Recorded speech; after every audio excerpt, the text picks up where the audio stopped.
Saudara-saudara yang terkasih di dalam nama Tuhan Yesus Kristus, saat ini kami menyapa melalui firman Tuhan. Sebelum kita mendengarkan firman Tuhan, kita bersaat teduh sejenak.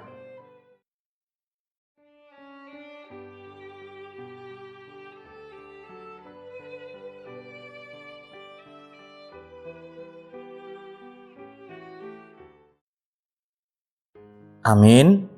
Firman Tuhan bagi kita tertulis di dalam 1 Yohanes 2 ayat 29. Demikian dikatakan, "Jikalau kamu tahu bahwa Ia adalah benar, kamu harus tahu juga bahwa setiap orang yang berbuat kebenaran lahir daripadanya."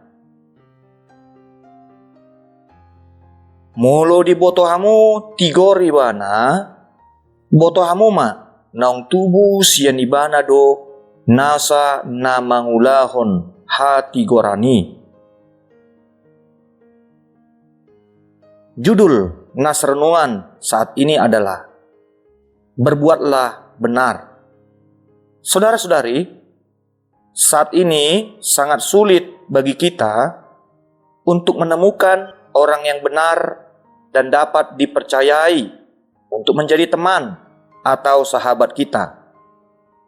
Bisa saja kita merasa keliru saat pertama kali berjumpa dengan orang itu. Pada awalnya mungkin kita menilainya sebagai orang yang baik, jujur, dan perhatian. Tetapi setelah berjalannya waktu, maka kita pun mengetahui bagaimana sifat asli yang dimilikinya.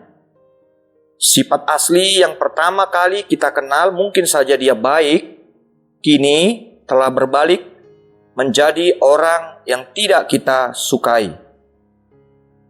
Di dalam nas ini, kita diingatkan untuk selalu berbuat benar.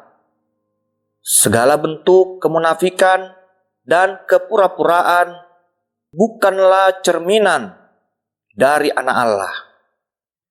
Kita dapat disebut anak Allah jika hidup kita mau menyatu dan dikuasai oleh Allah.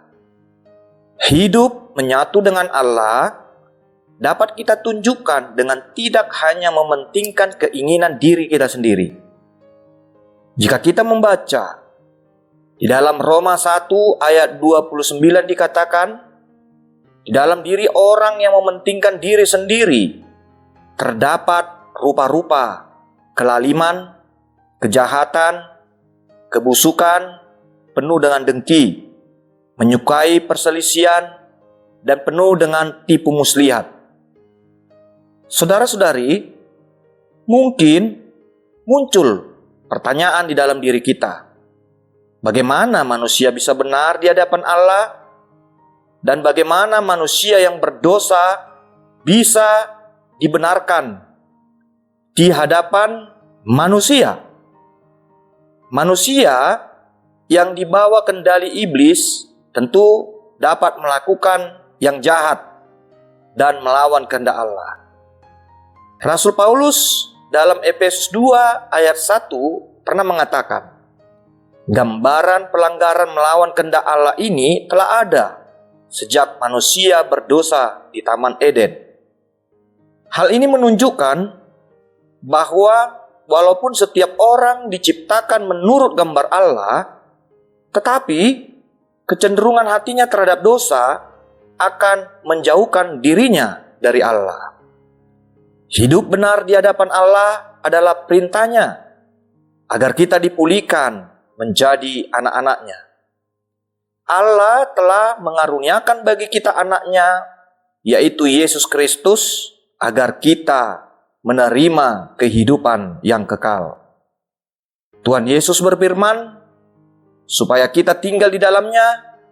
Barang siapa yang percaya dan melakukan kehendaknya, itulah yang layak disebut anak-anaknya dan menjadi pewaris kerajaannya. Selamat Advent. Sambutlah Tuhan Yesus di dalam hidupmu. Amin. kita bersatu di dalam doa. Ya Tuhan, terima kasih karena Engkau telah mengantarkan kami di dalam minggu-minggu Advent ini.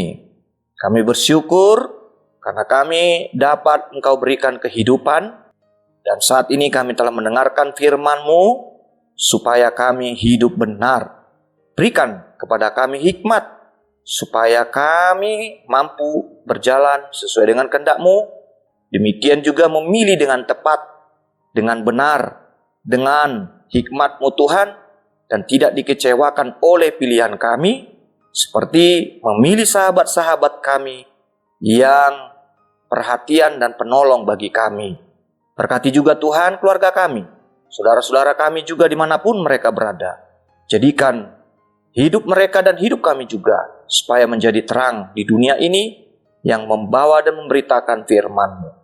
Dalam nama Tuhan Yesus kami berdoa. Amin. Terimalah berkat dari Tuhan Allah, kasih karunia dari Tuhan Yesus Kristus, damai sejahtera dari Allah Bapa, dan persekutuan Roh Kudus kiranya menyertai kamu. Amin.